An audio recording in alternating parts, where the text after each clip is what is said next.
once again, here we are camping and cooking for all my company while we're camping.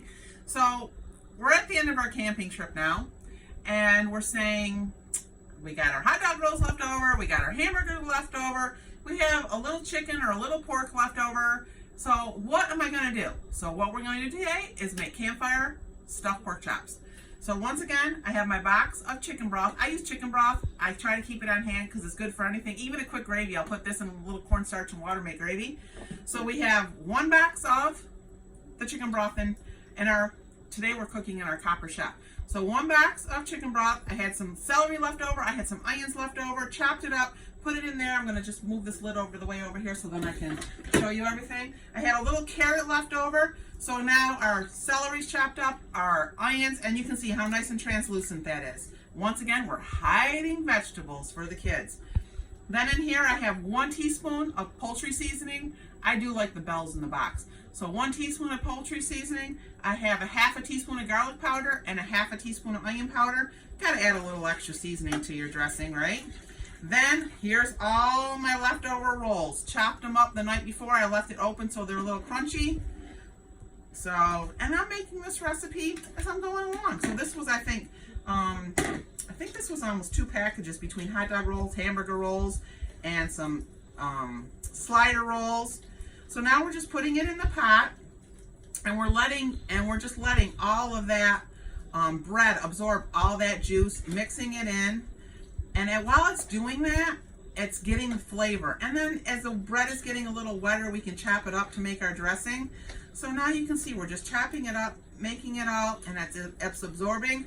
So now I'm just gonna put the cover back on here for a minute and let it absorb all the juices. And then once it's all absorbed, wait, before we do that, then we're gonna go back and stuff our pork chops. Let me just do a little salt and pepper to taste. And that salt and pepper to taste is up to you. If you don't want your to salt and pepper, you can just leave that and let people do that as they are eating it. So here's salt and pepper, and once again my great Kuhn Rikon salt and pepper shakers that I got from QVC.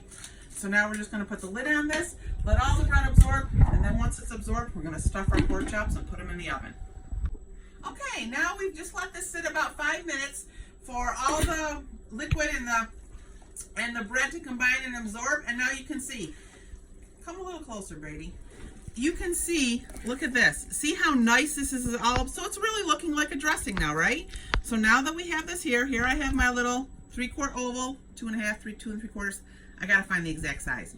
And I just layer down some pork chops. And now I am going to spread the dressing all over these pork chops. And this is another great recipe too, because I could have cut all these pork chops in half and made little pieces, but when you go to dish this out, the pork chops are going to break apart. So this is going to feed, for us tonight, this is going to feed 6 people. So here we go. I'm going to pick this up and scoop this out. I just love my Copper Chef. My Copper Chef and my Ninja go with me everywhere I camp.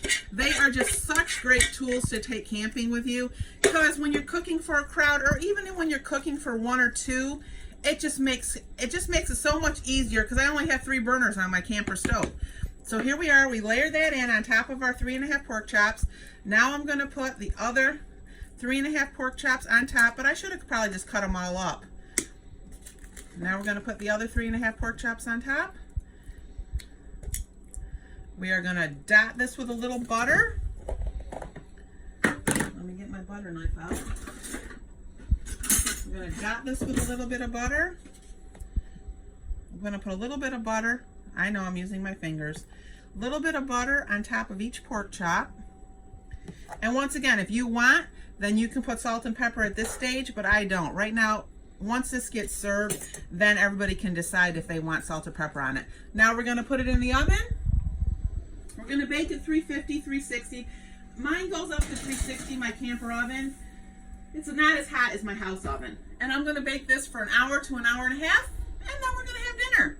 But I'll show you the finished product when it comes out.